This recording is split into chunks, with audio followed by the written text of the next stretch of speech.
숨겨진 복지 혜택을 알기 쉽게 전달하는 KUGS 복지특파원 김 기자입니다. 국토교통부는 교통안전대책 점검회의를 개최했습니다. 여기서 하반기 도로교통법과 관련된 주요 추진 대책이 논의되었다고 하는데요. 논의 결과에 따라서 다양한 분야에서 도로교통법이 달라지게 되었습니다. 오늘은 올해 하반기부터 도입되는 새로운 시스템을 소개해드릴 텐데요. 올해 들어와서 계속 변경되고 있는 도로교통법 내용 한번 살펴보겠습니다. 몰라서 못 받는 복지 혜택, 이젠 놓치지 말자. 구독과 좋아요, 알림 설정을 눌러주시면 보다 빠르게 소식을 받아볼 수 있습니다.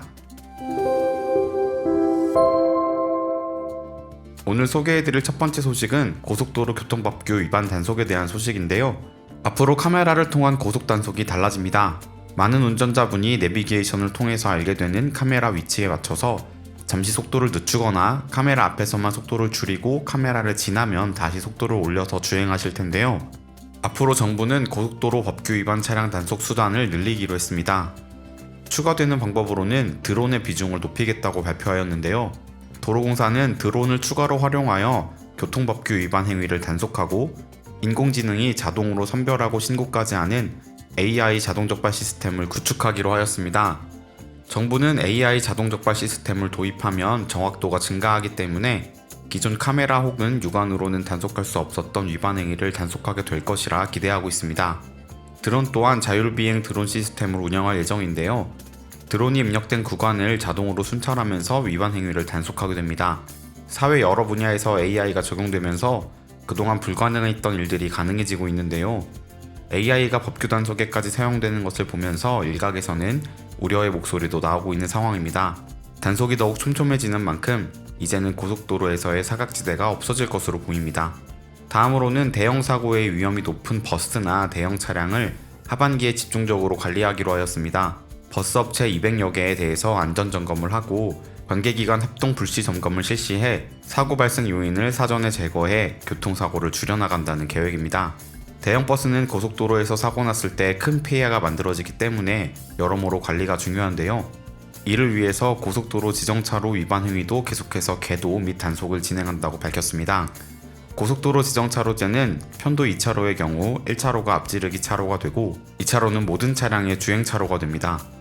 편도 3차로는 1차로가 앞지르기 차로, 2차로는 승용 승합차의 전용차로가 되고 3차로는 대형 승합 및 특수화물 차량의 차로가 됩니다. 편도 4차로는 1차로가 앞지르기 차로, 2차로는 승용차, 승합차의 전용차로가 되고 3차로는 대형 승합 및 1.5톤 미만의 화물 차량의 차로가 되며 4차로 이상은 1.5톤 이상 화물차 및 건설 특수 자동차의 차로가 됩니다. 만약 1차로에 버스 전용 차로가 있다면 2차로가 앞지르기 차로가 됩니다. 고속도로에서 지정차로 외에 다른 차로를 이용하게 되면 승용차는 4만원의 범칙금과 벌점 10점이 부과되고 4톤 이상의 자동차 및 승합차는 5만원의 범칙금과 벌점 10점이 부과됩니다. 하지만 고속도로 상황이 시속 80km 미만으로 정체될 경우 지정차로와 상관없이 통행할 수 있습니다. 추가로 지정차로보다 하위차로는 이용할 수 있는 점도 함께 확인해 주시면 좋겠습니다.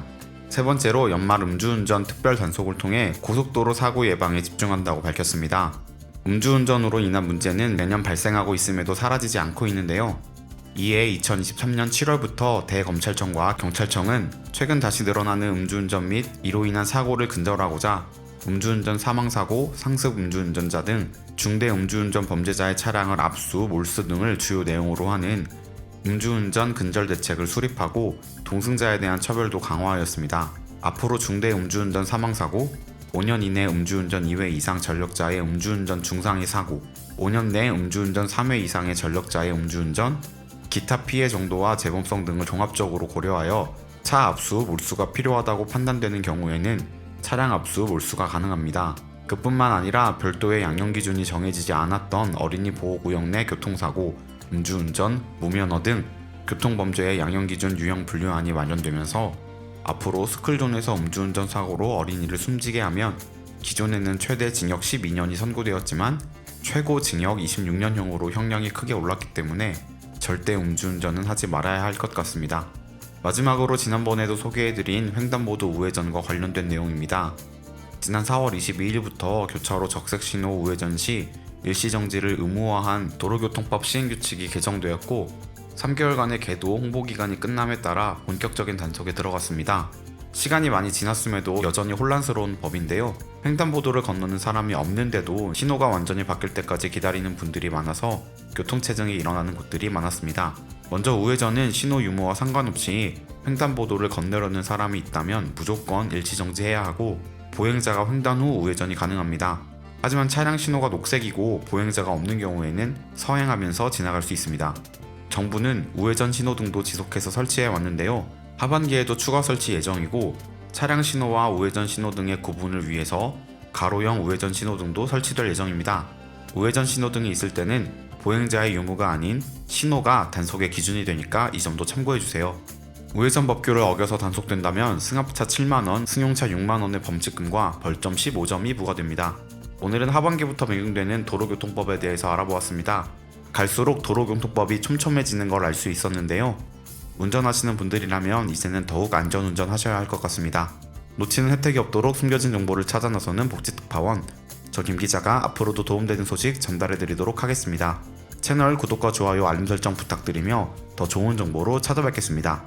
지금까지 KGS 복지특파원 김기자였습니다.